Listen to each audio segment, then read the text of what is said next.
Welcome back. If you've just joined us, you're watching the Daily Roundup with Nina. Now, President Hage Geingob, in what he termed the Year of Revival, yesterday addressed the nation in a comprehensive briefing, shedding light on the economic trajectory, international engagements and strategic initiatives undertaken to fortify the nation's foundation. To give us an analysis from an economic perspective regarding the President's speech is Economist Mally Likukela. Good evening and welcome to the show. Good evening, Nina. Thank you so much for joining us. Always good to be here. How does the President's emphasis, Mally, on the Year of Revival align with economic theories or strategies, for revitalizing a nation's economy? Thank you very much for that question. I think let's first provide context to the event of yesterday. So the event of yesterday is one of the many events in which the President engages the nation. The mandate that he has to engage the nation comes directly from the Constitution. And the idea really is to bring governance to the people, to bring leadership closer to the people by providing this opportunity where the President directly communicates his vision. Yesterday he emphasized, or he kept on emphasizing about the dreams. Leaders are dreamers. In order for the President's dream or vision to be transmitted to the population, to the nation, he has to then engage in this kind of events.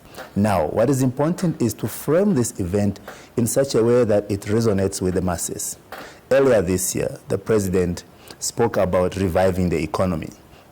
And it was an opportune time yesterday for him to give stock of what he had spoken about earlier on, what he thinks has transpired, what he thinks have been the bottlenecks, and what is the way forward. And so yesterday's theme really resonates to what he had already said earlier in the beginning of the year. Now, when you look at reviving the national economy, it is really right to say that because we have just come from from a very difficult time where COVID and other issues affected growth. And the economy needed to be revived, needed to be taken to speed. And so at the beginning of the year, the President outlined some initiative. And so yesterday was one of the platforms to really take stock of what has transpired, where we are and where we're going. So yes, even though there is no economic theoretical foundation to this kind of announcement, but experience have shown that countries that have prospered, they have sort of a culture where their presidents speak to the masses. And this is to call for action, to rally, for everyone to rally behind government's priorities. And this is exactly what happened yesterday. As you rightfully mentioned, we have to look at the consequences of COVID-19 and, of course, how we have bounced back from that as a country. And the President touched on that, surviving these challenges, such as also the commodity turndown, severe droughts, etc. In your view, how has Namibia addressed, these challenges? Yes, absolutely. And yesterday, the President and some ministers, respective line ministry, spoke to that.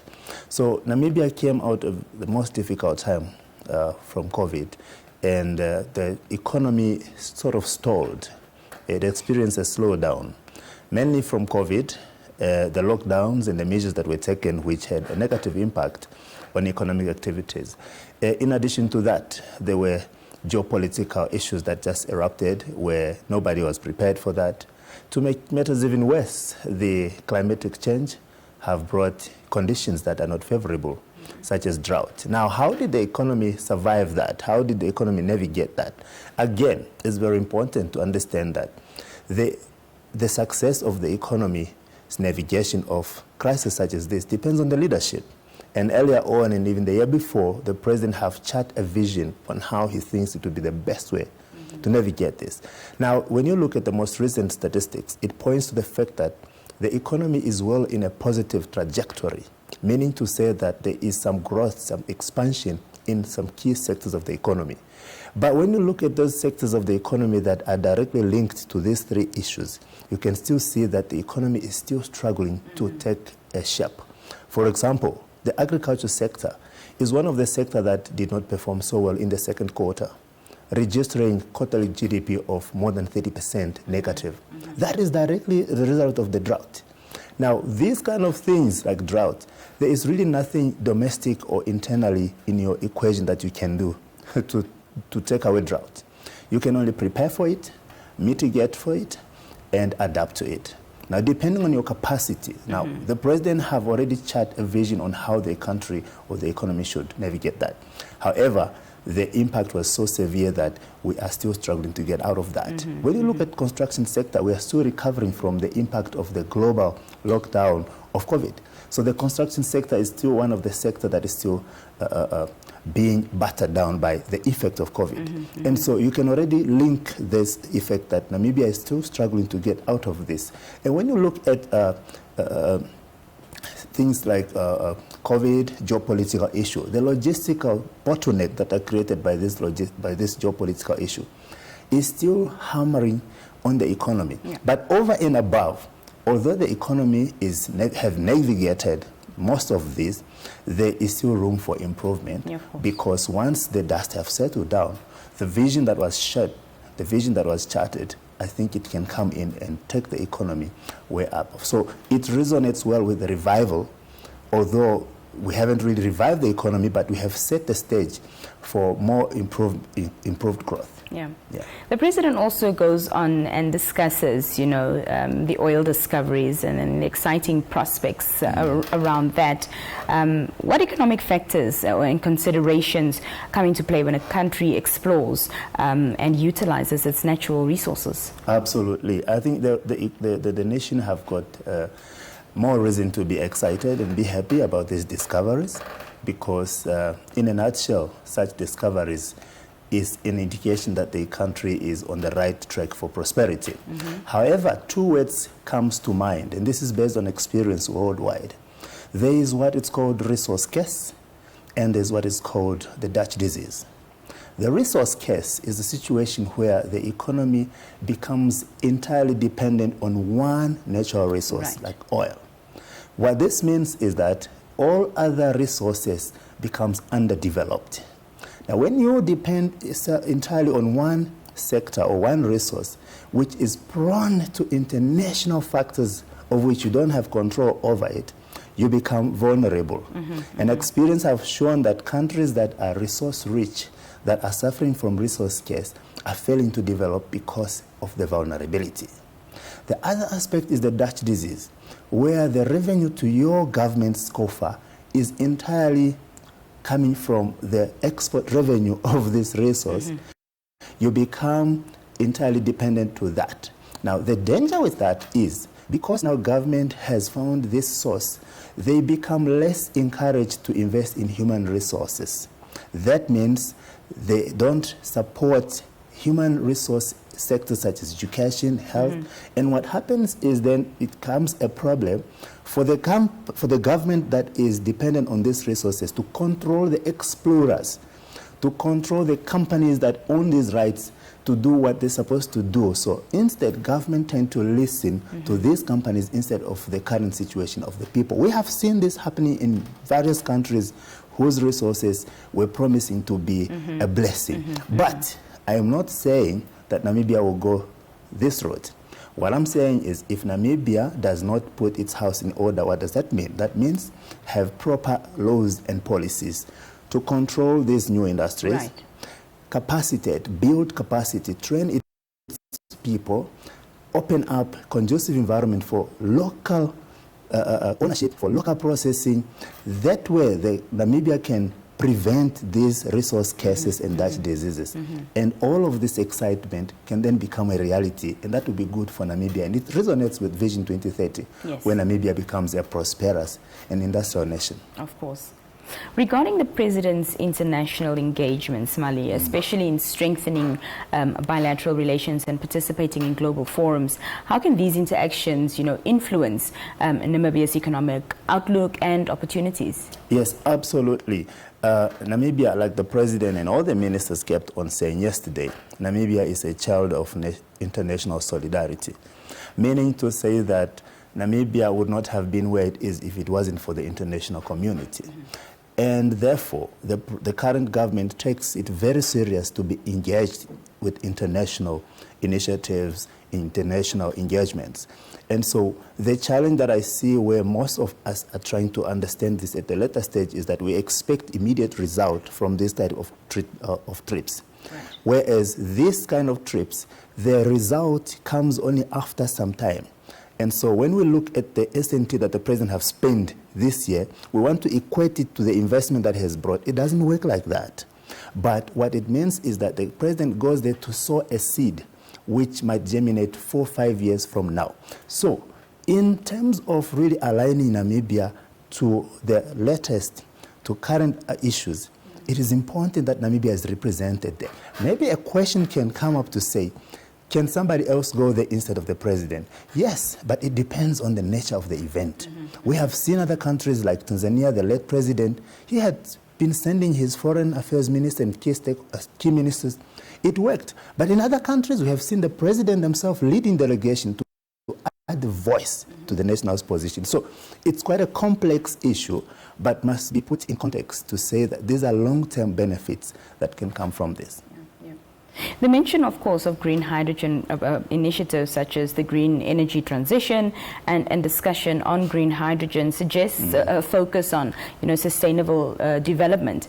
In your opinion, how would you assess the economic implications and, of course, also the benefits of such environmentally conscious strategies? Yes. Like we have said earlier on in the beginning about the discovery of oil, the world is moving towards greener sources, which basically means that it's paying less attention to oil because they burn carbon and they pollute the environment. Right. Therefore, looking towards green is now the thing of the day. And now when you look at what has been spoken to us, at what has been presented to us, there are really good, exciting news about this. If you look, for example, in the green energy spec, they are talking about creation of 600,000 jobs, tripling the GDP of the country. If all of these things come to fruition, Namibia will never be the same again. But then again, it boils down to the issue of putting our house in order. Currently, we are sitting with inequality. If the GDP triples more than it triples itself, who is going to benefit? Is it the masses or the minority? All of these things at the end of the day will then determine whether it was a good development or a bad development. But from where I'm sitting, I think that Namibia has aligned itself well towards what is happening globally.